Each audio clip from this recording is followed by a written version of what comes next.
साथियों, आपका उत्साह, आपका जोश, ये सब मुझे मंजूर है, लेकिन अगर आप थोड़ा जहां है वहीं रुक जाइए। देखिए वहां दूर दूर तक लोग खड़े हैं, बहुत शांति से सुन रहे हैं, और आप यहां आगे इतना गड़बड़ क्यों कर रहे हो भाई? आपका प्यार मेरे सर आंखों पर। మీ యొక్క అభిమానానికి నేను కృతజ్ఞుణ్ణి. కానీ మీరు కాస్త ఈ సభకి భంగం వాటిల్లకుండా, ఎవరికి ఇబ్బంది కలిగించకుండా ఒక అడుగు వెనక్కి వెళ్ళినట్లయితే ఈ సభను విజయవంతం చేసుకున్న వాళ్ళం అవుతాం.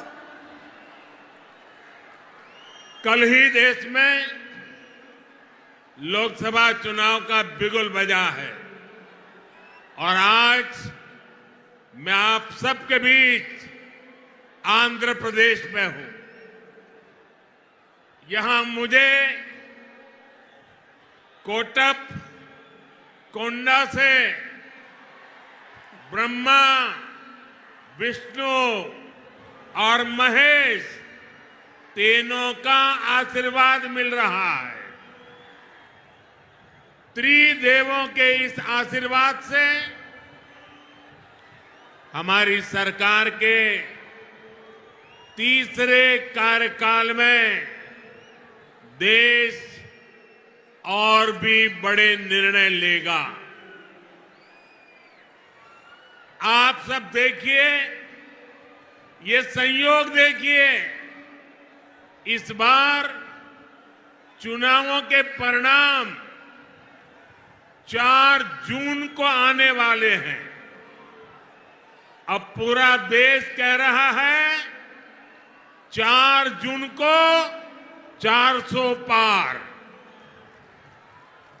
विकसित भारत के लिए 400 पार, विकसित आंध्र प्रदेश के लिए 400 पार। नालगो वंदलो दाटाली एनडीए की ఓటు వేయాలి. ఆంధ్ర రాష్ట్ర కుటుంబ సభ్యులందరికీ నా నమస్కారాలు అని తెలియజేస్తూ, నిన్ననే ఎన్నికల షెడ్యూల్ రావడం జరిగింది. వచ్చిన వెంటనే నేను ఇవాళ ఆంధ్ర రాష్ట్రానికి వచ్చాను. ఇక్కడ నేను కోటప్పకొండ దగ్గర బ్రహ్మ, విష్ణు, మహేశ్వరుల యొక్క ఆశీర్వాదం లభిస్తున్నట్టుగా నేనైతే భావిస్తున్నాను. ఈ ముగ్గురు ఆశీర్వాదం కూడా మరోసారి, అంటే ముచ్చటగా మూడోసారి మనం అధికారంలోకి వచ్చి దృఢమైనటువంటి నిర్ణయాలు తీసుకునేటువంటి అవకాశాన్ని మనం హస్తగతం చేసుకోబోతున్నాం. ఒక్కసారి ఆలోచించండి, ఇది ఎంత ఆశ్చర్యకరమైనటువంటి విషయమో. ఈసారి ఎన్నికల యొక్క ఫలితాలు జూన్ 4వ తారీఖున రాబోతున్నాయి. అంటే జూన్ 4వ తారీఖున వచ్చేటువంటి ఫలితాలు ఎన్డీఏ కూటమికి 400 పైచిలుకు సీట్లని ఇవ్వబోతున్నది అని చెప్పి మనం గ్రహించాలి. అంటే అభివృద్ధి చెందినటువంటి భారతదేశం కావాలి అంటే 400 సీట్లు మనం దాటాలి. అభివృద్ధి చెందిన ఆంధ్ర రాష్ట్రాన్ని చూడాలంటే ఎన్డీఏ కూటమికి 400 పైచిలుకు సీట్లు మీరు అందివ్వాలి.